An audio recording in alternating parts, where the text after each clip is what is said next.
Ronald Gene Simmons. No, this isn't a story about the famous rock star from the band Kiss that wore the monster makeup. This story is about a real monster. Ronald Gene Simmons was the type of monster that gets served death 16 times over for his crimes. This is Of Monsters and Madmen.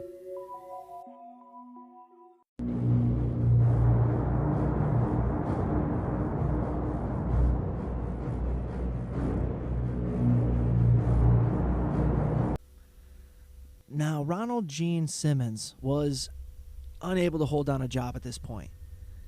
He was becoming an increasingly worse alcoholic. Ultimately, a series of reports of inappropriate sexual advances ended his professional career. And Becky Simmons, which was his wife, hated her husband. She did not like Ronnie. She prayed for hours every day. She encouraged her children to do the same.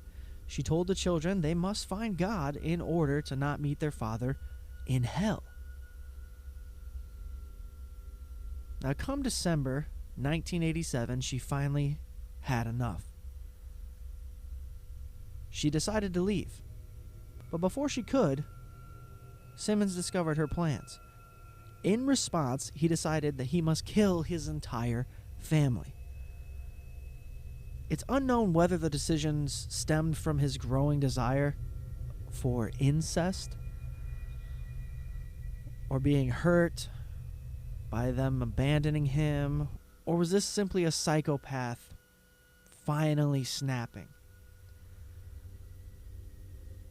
On December 22nd, 1987, he went on a rampage that resulted in America's largest family mass murder.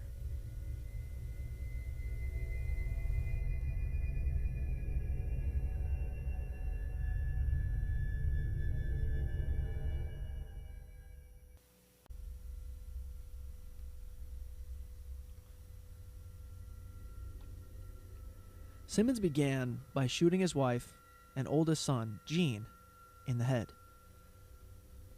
Shortly after, he strangled his 3-year-old granddaughter. He then dumped the 3 bodies into a cesspit that he had made his children dig a few weeks prior. After disposing of the bodies, he cracked open a beer, marveled at the Christmas lights hanging from his mobile home, and then more children began to arrive later that day. He told them that he had a present for everyone, but that he had to show them individually. Simmons first took his 17-year-old daughter, Loretta, out back. Obviously, there was no gift.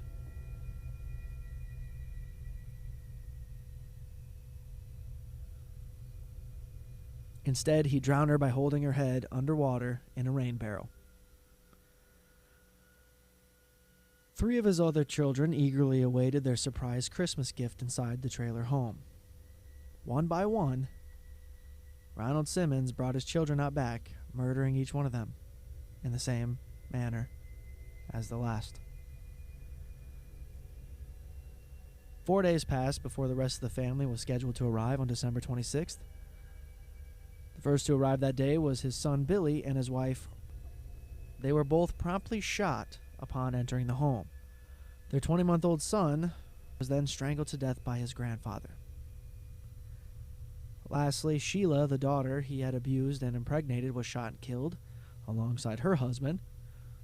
Their 2 children, one of which was fathered by Simmons himself, were murdered by strangulation. Simmons laid the bodies of his family, besides the 3 he had disposed of in the cesspit, neatly and tidy in a row inside the trailer home lounge area. After murdering 14 of his relatives, Simmons headed down to the local bar for a drink.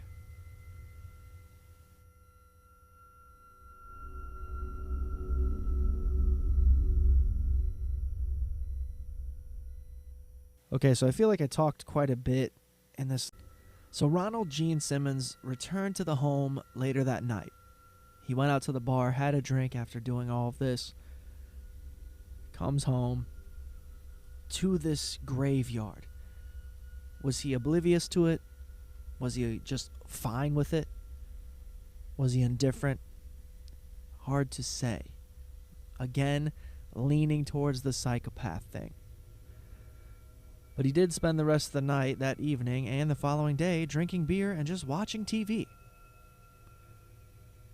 He was enjoying the holiday season, surrounded by family. But on December 28th, Simmons ventured out of the house to go on another killing spree. It started at a local law office where he murdered a receptionist.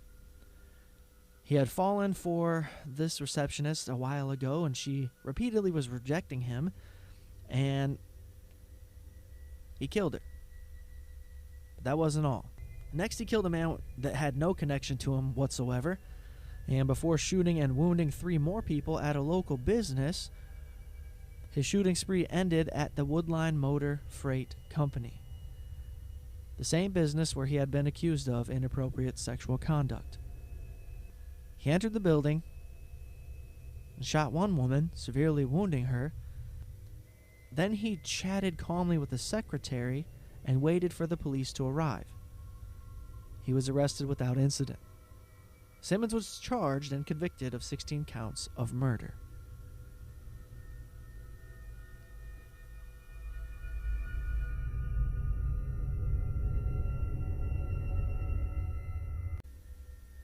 Ronald Gene Simmons went to trial. He appealed his death sentence, infamously saying, and I quote, "To those who oppose the death penalty in my particular case, anything short of death would be cruel and unusual punishment." Absolutely right. He offered up no explanation for his murder spree, nor did he display any remorse. Psychopath. He seemingly did welcome death, making statements that he wanted nobody to file appeals on his behalf.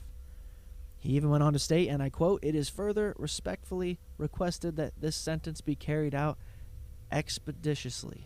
Okay? During his 3 years in prison, Simmons had to be kept in solitary confinement.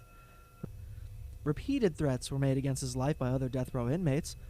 They were angry that he had refused to file an appeal of his sentence, feeling it potentially damaged their chances of winning their own appeals. On March 31st, 1990, the governor of Arkansas, Bill Clinton, signed Simmons' execution warrant. The father from hell died by his own choice of lethal injection. But none of his family got to choose their death. And none of the surviving members of his family claimed the body